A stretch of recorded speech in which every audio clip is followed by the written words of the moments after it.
আপনারা সকলেই দেখেছেন যে 70s থেকে এই পর্যন্ত আমি যতদিন অব্দি একদম ফুল ফেসে কাজ করেছি ততদিন পর্যন্ত না মানে ইন্ডাস্ট্রির কথা নিয়েই আমাদের মনে হয় যে আপনারা কথা বলতেন বা কথা আসতো, কিন্তু এখন বিষয়টা একেবারেই কেমন হয়ে গেছে না, ব্যক্তিগত ছিল একটা সময়, এখন ব্যক্তিগত থেকে না মানে ব্যক্তি ঘর ডোর অব্দি চলে গেছে। তো এটা আসলে এটা আমি শিল্পী হিসেবে খুবই লজ্জিত, কারণ এটা আমাদের চাওয়া না। কারণ দর্শকরা আমাদের কাছ থেকে ভালো কিছু শিখবে, ভালো কিছু জানবে, এটাই আমাদের কিন্তু দেখানো।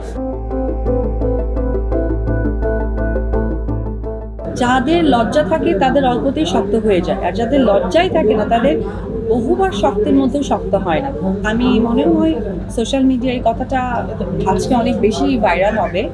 আমার মনে হয় যে লজ্জাটা মানুষের এখন বই প্রকাশ করা দরকার, যে আমি লজ্জিত অনুভব করছি।